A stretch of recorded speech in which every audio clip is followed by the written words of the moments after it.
presentation is just going to be swapped over. Right, my work's been peer-reviewed after 2.5 years, so it's no longer an opinion anymore. I plan to start a few bar fights with this work, and we're alive. Last year I presented problems. This year I'm going to start the process of presenting solutions. First up is a quick summary of how we got here. I call this the purple transition. Green transition won't work, but the purple one might. Right, before we get into the actual presentation itself, I might put some thoughts into the motivation behind what we're doing here. We as a society have been conditioned to live in fear. There's a whole lot of problems on the books at the moment. Some of them are real, some of them are not. On the left-hand side, we've got things like hyperinflation and peak oil and energy shortages. On the right-hand side, we've got racism. It was the Russians, terrorism. So, on the left-hand side, we've got problems that they're trying to deflect our attention away from. We're encouraged not to look at. And on the right-hand side is what I see as fifth-generation warfare, information warfare. We have been conditioned to see things. So individually, we've been manipulated into feeling that we're helpless. And the perception is that we have no choice but to accept what's in front of us for our own good. And the only solutions that will work is where we give our power to someone else, and usually to a centralized agency. And that we must sacrifice quality of life for us, our families, and for the greater good. And the underlying narrative of all of this, fear is your God, kneel and pray. I stand before you today to call bullshit on that narrative. By the way, I presented this graphic to the United Nations and the audience clapped.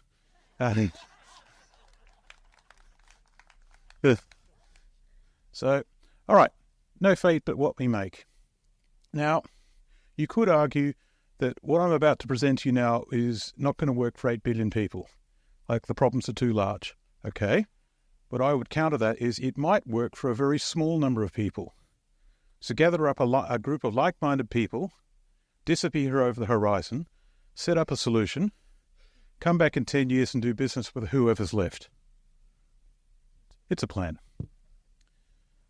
I'm presenting later tonight with regard to what would I do with this information? What would I personally do with the information I'm about to give you now? A plan. For those of you who are interested. Let's start out with some positives. We're not helpless. We're not powerless. Education and technical capabilities are historical high in spite of widespread conditioning to make us stupid. Most of the human population has gotten used to the idea that they have human rights and their opinion matters. That's what people think. So the traditional solution of telling people to stand in the corner and just accept won't work. There are solutions, most of which are in our past, but they require us to think differently and work together. So the outcome is a decentralized industrial system managed at a regional or city scale. So we will socially evolve once we secure control of what our basic needs are. Once we secure that, we can now evolve as a society. Before we get into that, I'm going to actually sort of give some reflection about a pattern I picked up on. This is a picture of the Last Supper. Now, I'm going somewhere with this. This is how they normally like to present it. So you've got Christ and he's surrounded by his 12 disciples. They're all guys. On comes my main man, Leonardo da Vinci. He writes a version of this. And in it, the figure to his right, if you ask a child who's old enough to answer the question, but hasn't been told what to think yet, they will say that isn't, in fact, a woman. So, all right. It's one thing to read about these things, it's another thing to see it. In Finland, I found 2 examples. In a place called Turku Cathedral, right up the back, in that position there's this painting. And, same thing. All right. And the Stone the Crows, I saw a second one. this time in Kuopio. In the museum, there was this painting up the back. Look at that. Same basic pattern. Okay. The other day we're up in Antwerp. Gibber me crickets, I saw it again. Up the back. Okay, there's this paint. It's not a paint, it's a painting, but along the bottom is the 12 disciples. Same thing. Okay. What's the point? What do I mean here? So, is Da Vinci making a valid point, or is he just being the biggest troll in history? Well, who can say? This famous painting was in front of everyone. This is at a time where thinking for yourself got you killed and your family destroyed. The people largely did not see what was in front of their own eyes. They saw what they were told to see, along with all the biblical scholars. Now, the question I find myself asking is this. Has this the way we've been all along? And are we about to break out into a new kind of consciousness, which is why we are seeing this stuff now, but it's been there all along? Well, So, now we'll get into the presentation itself. The green transition won't work. All right, so what might? So I'm proposing the purple transition. Why purple? It's my wife's favourite colour. The occasional act of terrorism is why I get out of bed in the morning. All right, so you've got a reimagined commodity sector. And around that, we've got 4 foundation technologies. Liquid fuel fission, also known as thorium molten salt. Combustion of iron powder. Ammonia-fueled ICE. And making batteries out of something other than lithium. That last one, I'm having routine daily fights. So 3 are in commercial development. So the technology presented is decades old. Basic question is this: will this work for everyone? A basic question. How do we continue to resource this? So I did some, this is the study I went through. I won't go through these maps, but this is to show you that there was a map. The basic questions are, okay, what were the physical tasks for the calendar year of 2018? And what was the scope of true work done? Assemble the fossil fuel systems if they were non-fossil fuel. Put them all together. How much electrical power we would need? And using an energy mix proposed by the International Energy Agency for 2050, how many new stations do we need? Okay. The elephant in the room was the buffer needed for wind and solar power. We want power to be the same current, same voltage, same frequency coming out of the wall to a millionth of a second. But wind and solar are inherently variable. So you need a buffer. How big is that buffer? It's much, much larger than conventional thinking allows for.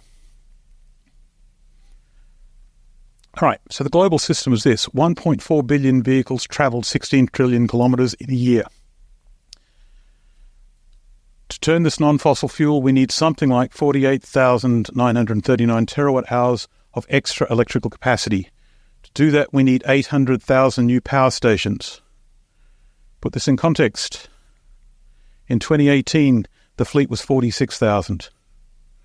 What happens when you knock out a single coal-fired power station? How many solar panels do you need to replace it?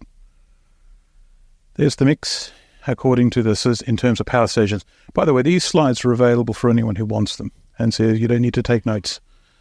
The buffer is associated just with wind and solar only. Right, second map. Once we have that power, how many physical units are we talking about? How many wind turbines? How many solar panels? How many electric vehicles? Right, how much hydrogen, steel and ammonia do we need to produce a year? What's the metal content of wind turbines, solar panels and what have you? What battery capacity are we talking about? And what is the market share of the different battery kinds based on a projection? All right, and what is the chemistries involved and what is the metals in those chemistries? These are the questions that are answered. And what you end up with is a quantity of metal.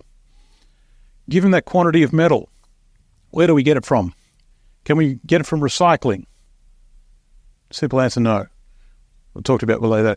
What about the existing mining industry? Can it deliver in the way it is? All right. And if it can't, can the mining industry expand quickly? And if we rearrange things, is there enough? What about all the deposits that we know of on the planet? Will that help? And what you end up with is, should we go back to the drawing board and think of something else? All right. So what you end up with is this table of numbers. Now, the basic scenarios, there's 4 of them. Pink, yellow, red, and blue. That's the size of the buffer. What we're talking about with the buffer, wind and solar are really, really variable. They vary all over the place. But if we need stable power all the time, and at the moment, we balance wind and solar systems off against gas systems or coal systems. Take away gas and coal, these systems now have to be internally self-reliant. Conventional thinking believes we only need 6 hours. Now, that is okay for the day-to-day differences between morning and evening. And you keep power for about a couple of days and balance it out. That is true. But watch this. The sun in summer is stronger than the sun in winter for months at a time. Someone write that down. That's very controversial, apparently. You muppets. Right. So I got a series of references. If the buffer was expanded out, there was one reference that suggested 48 hours. That's the yellow. Another reference suggested 28 days. That's the red. And in fact, all the screams of pain projected from the warriors of Twitter have been around the calculations of the red 28 days. What were you thinking? Right. But another paper I found suggested 12 weeks, 84 days. And that's actually quite a credible analysis. Data released by the Department of Energy in the United States suggests it's at least 20 days. Whatever, it is not 6 hours. Okay, so in this list includes, summed together, 1.39 billion electric vehicles, 65 terawatt hours of batteries. Now, the World Economic Forum and every other study I have seen has the capacity of batteries measured in gigawatt hours. I'm more than 1,000 times everyone else. One of us is badly wrong. Now, I've survived peer review. What I suggest has happened is this. World Economic Forum has actually put out some studies and they vastly underestimated the size of the global transport fleet by orders of magnitude. 29 million hydrogen fuel cells, there's much less of them, but they're doing all the work. They're taking the lion's share of the energy. 38 billion solar panels. 1.3 million wind turbines like the ones over here somewhere. Yeah. Right. Stationary power storage, that's the lion's share of the stuff. We need more nuclear power, more hydropower, a thing that works, geothermal, and then biowaste to mass. Extra capacity has to line up. And there's the mining industry in its current state. Now, instead of going through these numbers, let's pull out copper, just copper. Right. Copper is the new gold. In 2019, we mined 24 million tonnes. We've got the 4 scenarios along there from 6 hours out to 12 weeks. The mining industry at the moment, if it was to deliver that 6-hour buffer, would take 12 years of mining. We could probably manage that. But if the real answer happens to be out of the 20 days, now we're talking over 200 years. Or 700 years. Right. And the funny part is we need to get it done in 25 years. After that, you can have the rest of the day off and a nice lie down. Right. So can recycling do the job? So what I did, in the far left-hand corner there, I've taken the data for what was mined from 1990 to 2023, 34 years. It's all in a dump somewhere. If we were to find where that stuff is, recover 100% of it, recover it, and in a usable form and put it back into manufacture, would that be enough? No. All right. For copper, 520 million tonnes was mined in 34 years.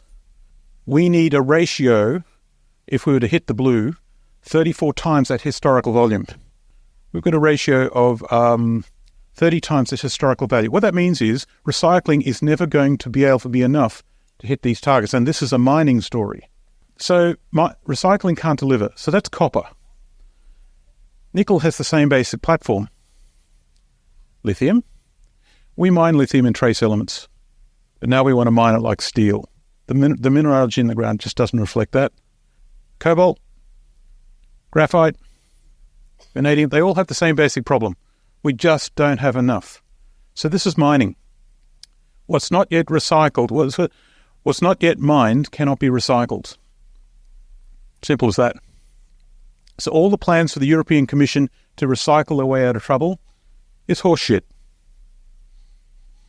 That doesn't make me very popular when I say that on stage. All right. So this is a mining story. So this is a log scale. So you've got what here on the left-hand side, you've got the hatched amount of is how much is minerals we have. And then you have the pink, the yellow, the green, and the blue, the red and the blue. The real answer is between red and blue. Now I'm going to put this on a linear scale. Right. So what we have here is reported mineral reserves, estimated resources, and what we know is under the sea. So in other words, it's all the metal on the system we call planet Earth up against how much metal we need to replace the toys that we have us around us now as it was in 2018, with the understanding 20 years later we do it all again. Good luck with that. So, as I like to say, this is a crap plan and we need to make a new one. Not rocket science, but here we go. So mining production, existing mineral reserves, resources and recycling will not be enough to manufacture the first generation of renewable technology. There it is. It's a known black swan. Now, the reaction of the officials I talked to. I presented this to governments and corporations all over the world. This will be 266th presentation of this material. The reaction is this glassy-eyed, stunned mullet. What did you just do to me? My brain hurts. Could you stop that? Right, and that's the expression. They did not reject the ideas, but they were helpless to respond. They were unable to refute the data or debunk the analysis, even when they had the time to do so, as is the second or third time they've seen it. But 100%, without exception, they all asked me what they should do. Now, I'm just a guy with a cheap computer and internet connection. They've got their whole departments and all their resources and the best information in the world. And I'd fire them all. It became apparent, Madame Guillotine comes out again, it became apparent that each official, they had a relatively narrow mandate to operate. If they engaged in any sort of change at all, there comes a point where they're just replaced. The system won't allow it. And so the system has this momentum. Now, the reason this slide is here is it told me what to do. When discussing concepts in presentations, they liked the idea, but they claimed that legislation would make it impossible. What they wanted was for me to make it happen somewhere else so they can reference it, which then would give them the courage to mention it out in public. You shower of arseholes. You're our leaders. Right, so this informed me what must happen, where it must happen, who will do the work, who will not do the work, where it can't happen. For those of you who are interested, later tonight, I'll be doing a second presentation based on, given this information, what would I personally do? And I'm going to put a plan on the ground that will then take us forward to make an innovation hub somewhere in South America to actually start to turn this around. And if it all works out, that'll be the next era of my professional career. But this really pissed me off.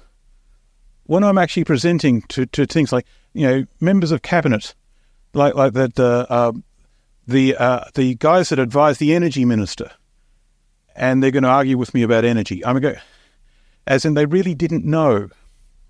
Right, so what are we doing? Now we're going to move into this.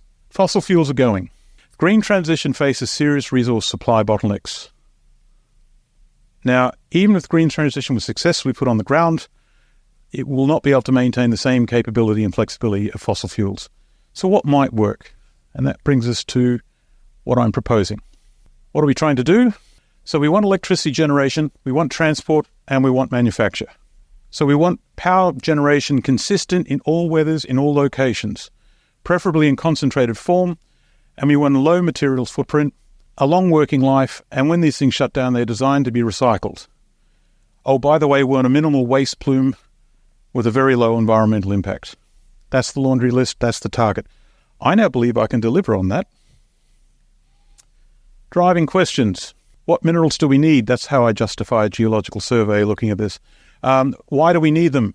What quantities? Where do we get them from? Once we have them, what do we do with them?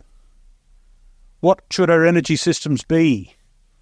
How should we change our industry to develop a more responsible relationship with the environment? Conventional answers to these questions are the green transition and the circular economy, both of which won't work. The green transition should transform into the purple transition, develop a system of energy generation and transport that does not produce carbon pollution for the benefits of my employers and does not need vast amounts of exotic materials. The circular economy should evolve into the resource-balanced economy. Thanks, man. The circular economy is proposed like this. Manufacture, consumption, waste management, and recycling. Streams A, B, C, and D are equal in size. That's not what happens. What happens is this. So manufacture is supplied by mining, which has a waste plume. Then we get consumption, that's stream B, which is subject to growth mechanics. Then we got waste management, which goes into landfill, not mostly outside Europe. Some things we do recycle, but very, very, very small amounts. But when we recycle stuff, we are really looking at only 5 to 10% of the mass. The rest gets thrown away in landfill. And so a tiny, tiny, tiny fraction of the waste actually then makes it back into manufacture. So stream B is subject to growth. Stream C, because technology keeps changing, your iPhone changes every year, the materials change. And stream D is much, much smaller because we're just not collecting stuff. So by the time we get to A is far too small. What they miss is at the heart of everything is an energy term. So what I'm looking at is the commodity sector has been misunderstood. When we talk about the 6 o'clock news, what's on the 6 o'clock news, they talk about the stock market, how the stock market's going. What's really happening underneath everything, though, is a network between 4 basic concepts. Okay, we've got raw materials. Is it coal? Is it gas? Is it copper? What have you. But then we've got the energy it takes to extract that stuff and the technology needed to extract it and turn it into something useful. So the resource-balanced economy, what is that? It's a system that looks at resource accounting, management in dynamic equilibrium. Let's say we've got a forest. We harvest trees out of that forest. But sometimes the trees go back. How do we make sure we don't harvest too much? We've got to keep the forest in balance. Strategic design stuff to be recycled. So when it is thrown away, we can recycle it. But the vast majority of the things at the moment, we don't have that. There's a few energy terms in here which are very jargony, statistical entropy and exergy and that. These are energy terms for industrial actions. Biophysical signatures, and when things become obsolete and they drop out and new stuff comes in, we've got to manage that more effectively if we want to catch the resources. So let's have this at the very center of everything. So we've got application and we've got generation. Transport, electricity manufacture, we've got oil, gas and coal and nuclear. Petroleum's going. All right. Now we've got all this new stuff. Wind, solar, hydro. And wind and solar are now flagged as the primary energy system for the future. So we want electric vehicles, biofuels, and hydrogen fuel cells. Electric vehicles won't work because of the battery problem and the resource problem. Biofuels won't work because the planet can only supply a certain amount of biomass. Hydrogen has a problem because we've got to make the hydrogen and then we've got to store it, we've got to transport. We don't have the technology to do it for such a large volume. That's not going to work. All of the others have natural limitations. You can only put a hydro plant so many places, and there's only so many places left. Now, what we call nuclear, conventional nuclear, I did a simulation. In addition to the waste problem, it can't expand fast enough to be useful. So that's not going to work. and coal. I've yet to see anyone talk about coal. Coal is heat. To make a single solar panel, you've got like a silicon wafer. Take that silicon wafer and you've got to heat it to 2,200 degrees Celsius. The Chinese do this and they use coal. So it's an economy of heat. And I think I'm the first person to propose a substitute for that. Now we get to the good stuff. At the heart of everything is a reimagined commodity sector. Around it is 4 technologies. Now, these technologies are all old, 50 years old. The secret sauce is there's no one particular technology, but how they fit together, how they network together, and how they actually support each other. That's what makes this a solution. Let's unpack that. Thorium. So this is a report from 1972 of the Oak Ridge Nuclear Laboratory, basically saying thorium works, and they wanted more money. So what this is, thorium systems have fuel in salt form. Thorium is not radioactive. It's what's called fertile. We will bombard inside the reactor that salt with neutrons. Some of that material will go to uranium. Uranium is very hot. It melts the salt. The salt liquefies and it rotates around the system and it transfers heat, which is then used to make steam and generate electricity. What's interesting, it's already liquid, so it can't melt down. If the reaction gets too hot, it cascades on itself and shuts down. There are 2 natural things that actually stop a Fukushima-like situation. This is so different. The fuel can be inserted and cleaned or taken out while the reactor's running. It can also be small. In a testbed system I saw, it was actually smaller than this trailer. This is the Oak Ridge system that ran for 6,000 hours without a problem in 1969 that proved this worked. Right now in China, there's a 2 megawatt system running, selling commercial power in the Gobi Desert. All BRICS nations are looking at this. I think once they've actually sort of got the metrics together, they're going to mass produce this and the West gets left behind.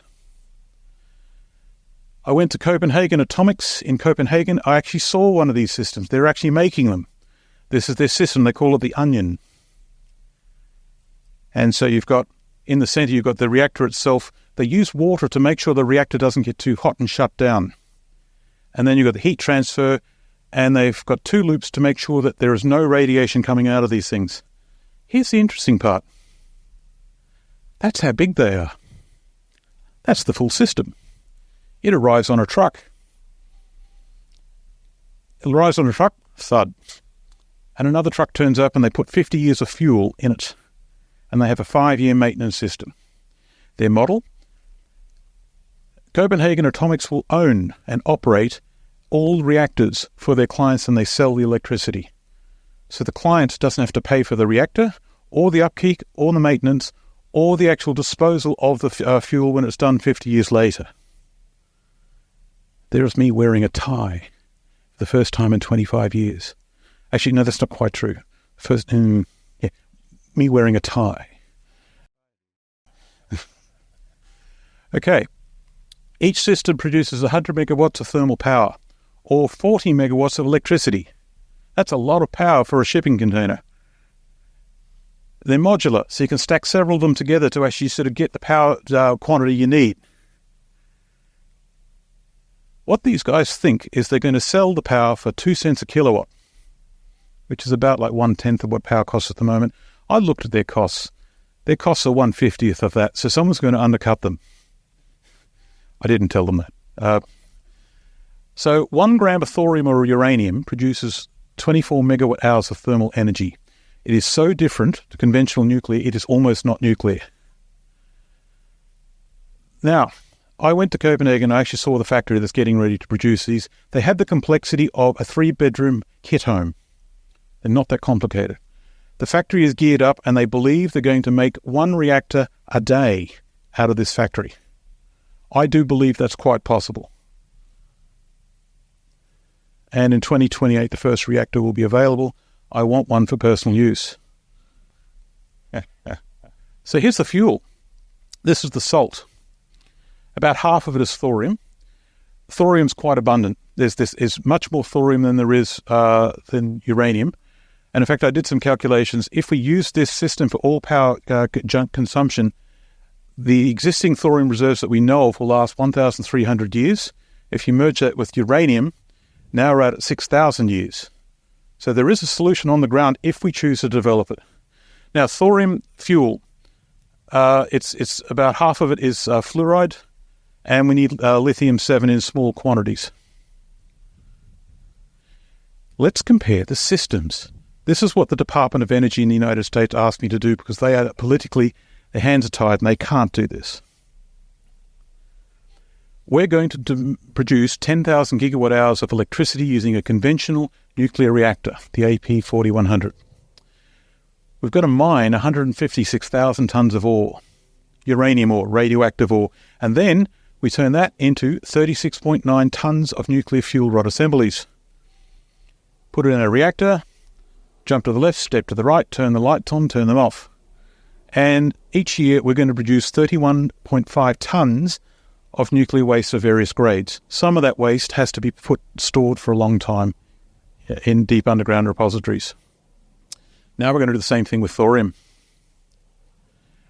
We're going to mine 280 tons of monazite sand. Already the front-end system is orders of magnitude smaller. Make the salt at the mine site. It's not complicated. It's not hazardous. Put it in the reactor, jump to the left, step to the right, turn the lights on, turn them off. And we're producing 48 kilograms, not even me, half of me, third of me, of a waste. And the isotopes that come out of it are very different. We only store them for 300 years. Some of them, about half, can be recycled into the medical isotope industry. The rules are different. What's interesting is we can also consume uranium and spent nuclear fuel in small quantities in this system. Right, so the difference here is solid fuel versus liquid fuel. This is your conventional solid fuel. You've got these pellets. Most of the pellets are uranium-238, which is not useful. The isotope we need to keep the reaction going is U-235. That's why they call enrichment. Then you've got the problem of it's the stuff around the surface of the particle shields everything else. So most of the fuel is not used. The liquid fuel, though, everything interacts with everything else. There is no shielding. So you could put something in there that takes a long time to decay, and that doesn't slow anything down at all. And that's why we can put spent nuclear fuel in these things. So all fuel comes in contact with everything else. So 96.9% of the fuel is consumed. Right. So let's compare the systems directly. Apparently I'm going to get in trouble for this. Later. So on the left-hand side, we've got the conventional uranium system. On the right-hand side, we've got the new thorium system. How much ore do we have to mine? Well, you can see the metrics there, 14.8 tons to 0.089 tons. How much fuel, how much mineral processing do we have to do? Well, again, several orders of magnitude different.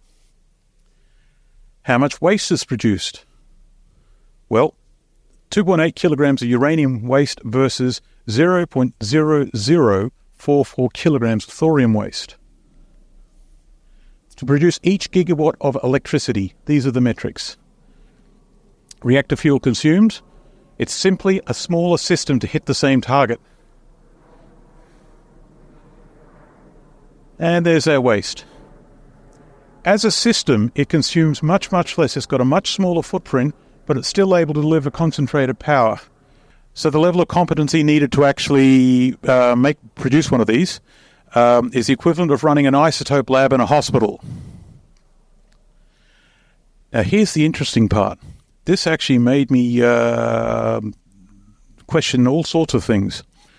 Spent nuclear fuel, there's a massive stockpile of it. This is one of the big problems of the existing nuclear industry. Massive, lots and lots, 12,000 tons a year is being put into storage. 96% of it is uranium-238.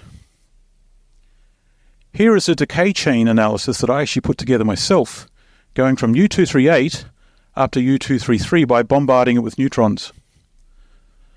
What I'm saying is if I put this stuff into a thermal molten salt reactor, it gets converted to fuel eventually. The problem is it's slow, it takes time. But because the fuel is liquid and everything interacts with everything else, it eventually gets used. What I'm saying is the thorium molten salt reactor can run down our stockpile of nuclear waste. And that solves a very serious problem. Someone write that down.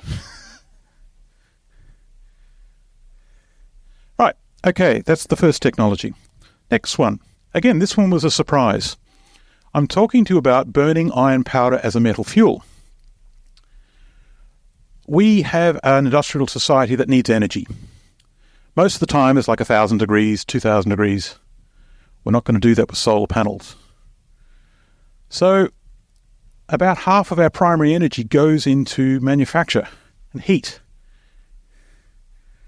More than we think. This is because China does most of it for us, and it's like a big black box. We don't do it here, so we don't really know what's involved here. But most of coal, like 70% of coal, is either used directly in heat or is turned into electricity. If we knock out coal, the vast majority of our manufacturing sector that we depend on just stops. And no one in the European Commission or the United States I've come across has actually put their two brain neurons together to come to that conclusion. I shouldn't be so cynical. Right, so this table here, I'm not going to go through all of it, but these are the temperatures that we need to do basic tasks, to make cement, to smelt metal. A lot of it's 1,200 degrees. How do we do that? Take away coal, what are our options? Conventional nuclear does only 300 degrees Celsius. Thorium molten salt does 560, still not enough. Well, you can burn biofuels. How much biomass do you think you need to produce to replace coal, which is compressed biomass? Ain't going to happen.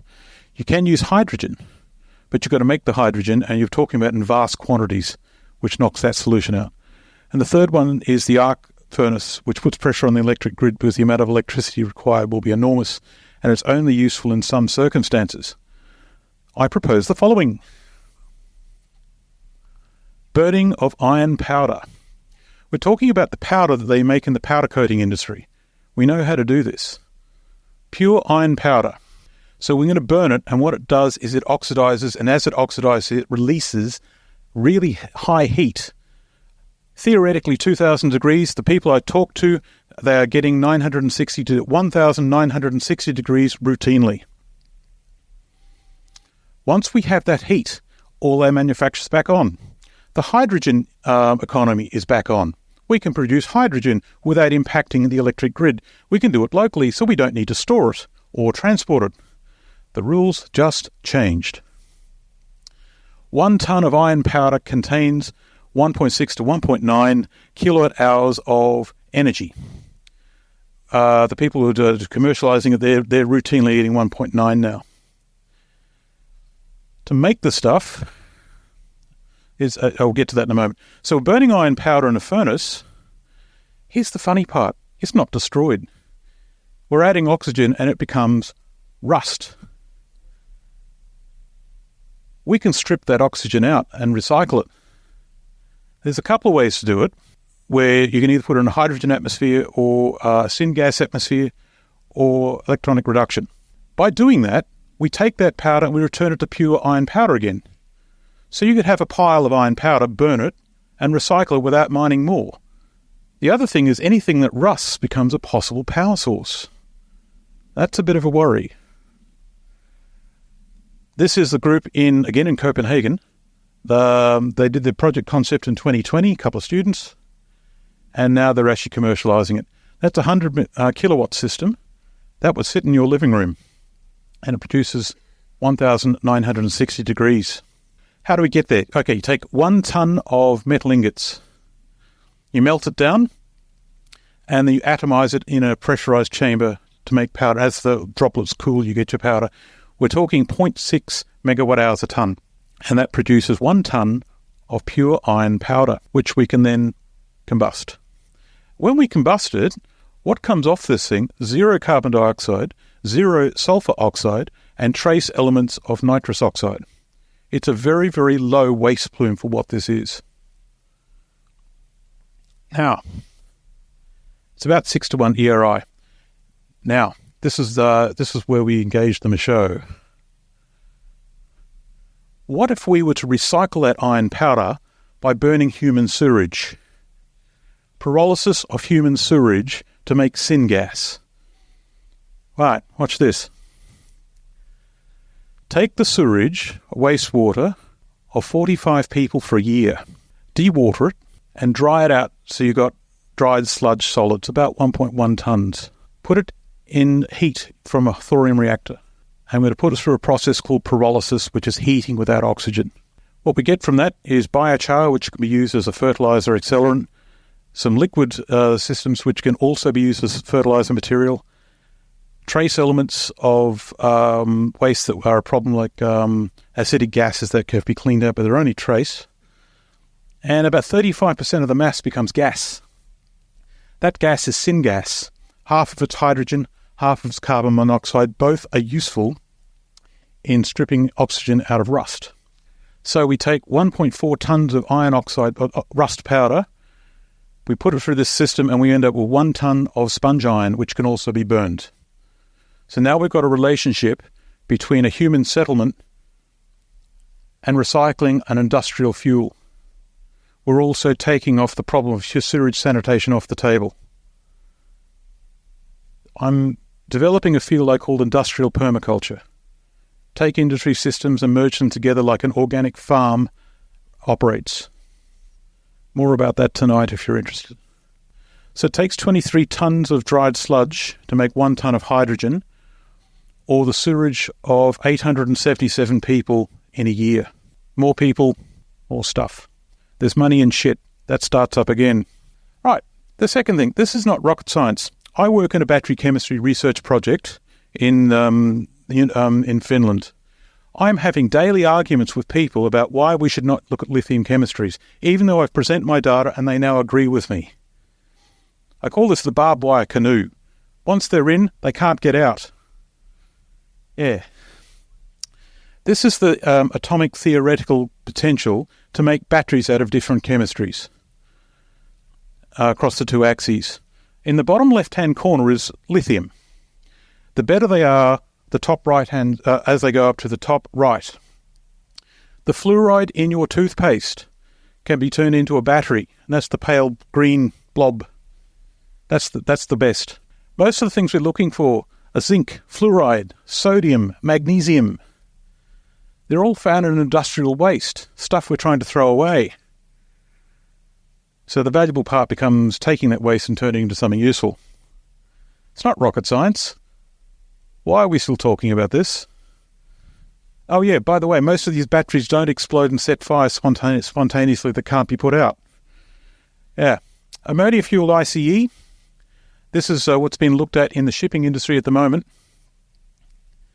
Again, in Copenhagen, Maersk is actually looking at large ships to be powered by ammonia. They've had a motor running for 6 months now continuously to do test quality control. So this is a mature technology. The reason we are liking this is ammonia can be stored and transported much easier than hydrogen. Yes, there is another step. You've got to make the ammonia after the hydrogen, but it becomes a logistical worthwhile thing to do. The technology is mature. The problem is ammonia is toxic to living things, and it's gas at room temperature. It needs to be kept and contained. The technology to do that is mature. We know what to do, but it's something we need to look at. When it burns, you've got nitrous oxides of various kinds coming out of the exhaust. They have catalytic converters to manage that. We'll see. The real problem for me is in an untuned motor, you're going to have unburned ammonia coming out of the exhaust. What that means is we're not going to see this in cars in cities. It's not worth the hassle. That being said, Toyota claims to have an ammonia engine. What this does tell me is the technology is mature. anything from a passenger car to a very large ship can now be run. And I would use it accordingly. Okay. So we're coming to the end. Thank you for your patience. Right. Going forward, generating electricity, we'll use all existing systems for resilience while we're learning how to use these systems. No buffer for wind and solar. No soup for you. Right. We will use the existing fleet of nuclear power plants as baseload to the idea to project power over long distances. Now, the existing nuclear fleet is presenting in spent nuclear fuel, and that brings us to the liquid fuel molten salt systems, a cocktail of spent nuclear fuel, thorium and uranium.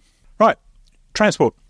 In a city, what are we looking at? All the small stuff, passenger cars, commercial vans, combination of electric vehicles and hydrogen fuel cells, but the batteries are made from sodium and fluoride. We've got to expand the power grid.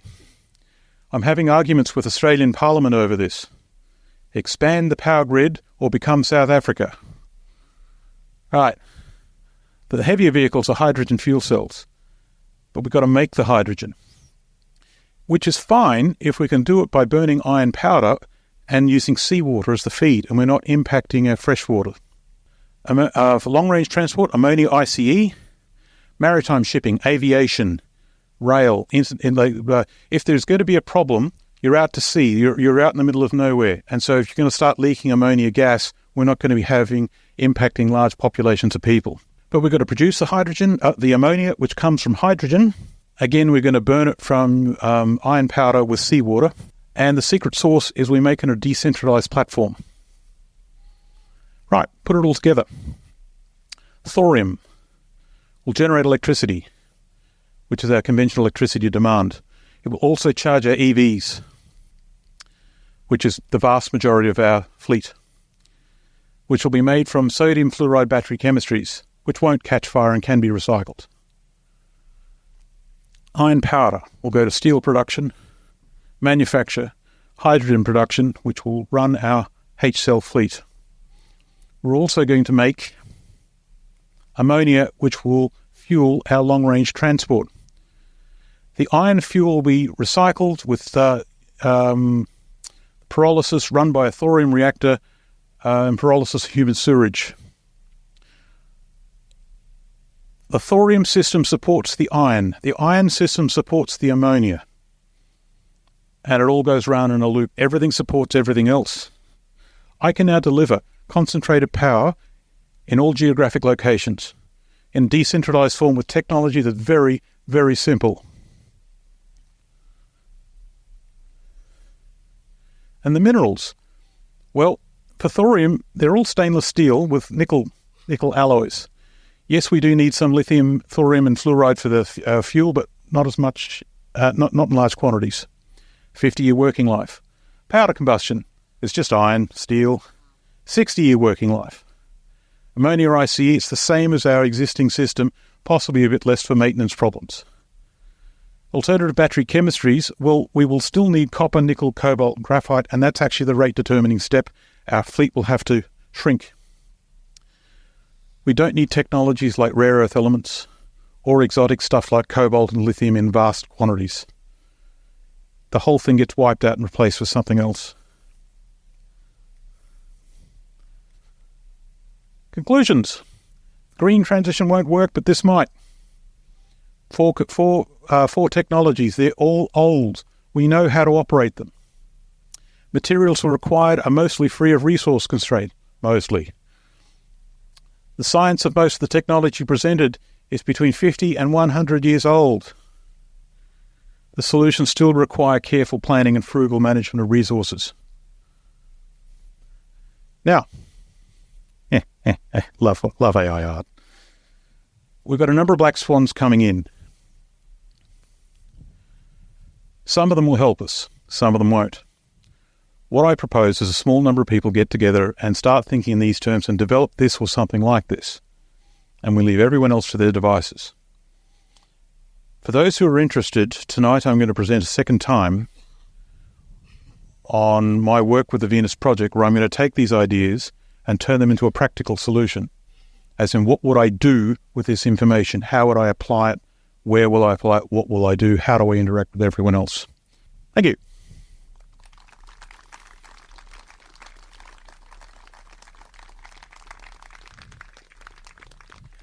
Do we do questions now or over a gin? Yes. And then I'm very expensive to the company. And then one that is still very important, that's copper. Will there be enough copper? That depends. The question was, will there be enough copper? Simple answer, no. What we end up, because of the problem of copper, and I think there's several other materials have a similar aspect, what it means is society as it is now will be required to reform to new limitations. And one of those limitations is not only copper, but getting hold of that copper. Because the organizations that mine that copper may not want to sell it to us. What do we do? Well, society will be forced to change. Now, people would say, like, am I an optimist?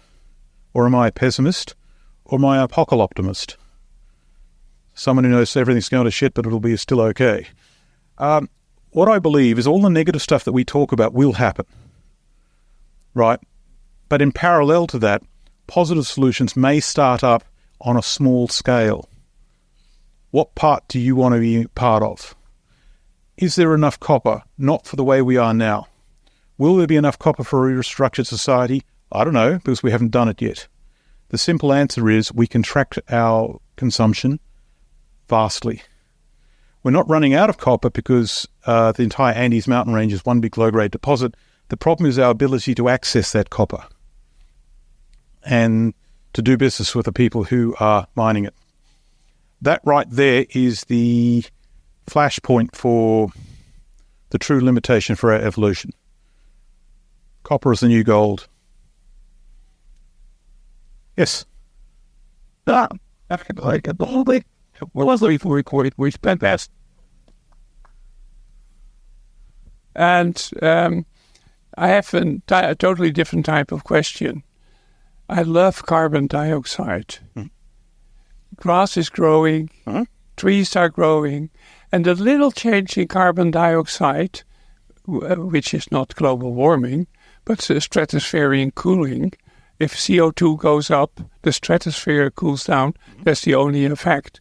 So there is a lot of bullshit on climate change. Oh, God. The sea level is going up and down 150 meters by itself. And so why is everybody afraid of carbon dioxide? Do you remember the slides I presented first where I had flashes of art up? It was this, we are being told what to think. Yeah, but it is not true. We are at the lowest level of carbon dioxide in history. When the Earth started, it was 25% in the atmosphere. So there's science and there's politics and there's the strategy of people, of interest groups who want to shape the world in their image that doesn't involve us. Yeah, so keep the coal cool. Okay, thanks. So while that stuff rolls out, whatever it is, develop a society that can actually adapt in the face of change, whatever that is. So break the conversation up away from what's happening in the climate to what do we do on the ground. And at the moment, we are convinced to look at everything all at once and chase something that's a chimera that will never be fixed while we're addicted to carbon-based technology. Yeah, the real point is that the greenhouse gas is up here. We see it now, water. Yeah, that is the greenhouse gas. Okay. But I would like to end with a phrase of Einstein. He said there are two things immensely big.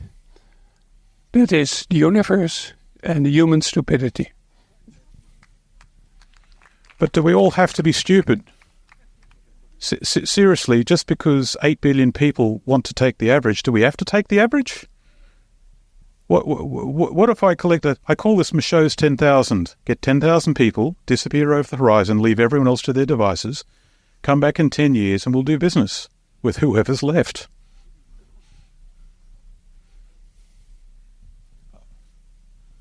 Simon, thanks. Great talk. Thank you. I'm struggling with the energy balance of the triangle thorium iron powder and ammonia, because only thorium is a raw material that you can take from the earth. Iron powder? Not metallic. Well, thorium also has to be turned into a fuel. Yes, true, but iron we take from ore, and that takes more energy than comes out of it when you burn the iron. We then recycle it. Once you have the system established, you then have the power associated with human sewerage and a thorium-powered nuclear reactor. Okay, thanks. So those are the two real energy sources. Yes. To start with, is the human sewerage and the thorium. Yes. Thank you. Thorium is all over the world. It's 4 times more abundant than uranium. It is a waste product in rare earth element mining. There are stockpiles of thorium in France associated with the nuclear industry, and they don't know what to do with it. It's a waste product no one wants at the moment. Because we are using all the fuel, or almost all the fuel, we need much less of it, and there's more of it around.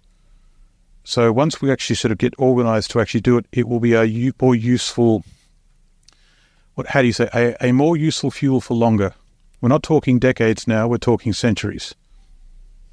Can I, sorry, so, Yeah. But what I'm struggling with regards to the thorium plants, let's say, is it almost sounds too good to be true. And what I'm having trouble understanding is if it was an old technology and it's cheaper and safer, like what's the issue? What was the reason, like in a capitalistic society, companies and governments didn't jump on this at this point? Are you sitting down? I am. Yes, good. Right. In 1972, it was proven to be good, as in they proved it worked, and they wanted permission to actually start making full-size reactors. At the time, we didn't have any of the existing problems we have today. There was no resource shortage. There was no mineral shortage. We didn't have the financial issues that we're looking at, and we certainly didn't have anything like the climate change debate. What they did have was the Cold War. So the group that's calling the shots was the US military. And what they wanted was a fleet of nuclear power plants that were powered by uranium to disguise the production of nuclear weapons. If they went thorium, not only would the nuclear weapons systems now be terribly exposed, but they couldn't hijack the civilian systems to make nuclear weapons if they needed to. Also, the uranium systems were much larger and much more complex, which means a vast amount of money would be made by a small number of people, and the people happened to be making the decisions. Right. So they wanted money. Richard Nixon at the time, there's a recording where he actually wanted employment for California. And they made the decision to kill thorium.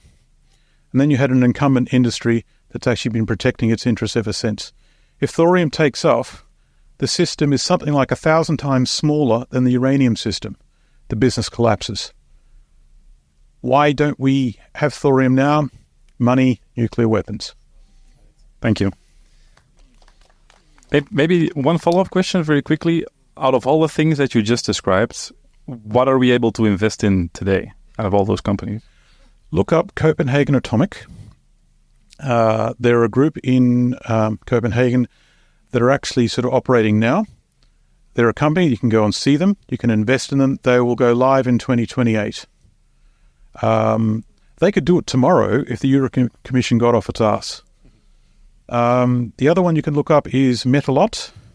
They are the combustion of iron powder. They are also in Copenhagen. They are not as far along in commercialization, but they are commercializing. Then there is battery chemistries other than lithium.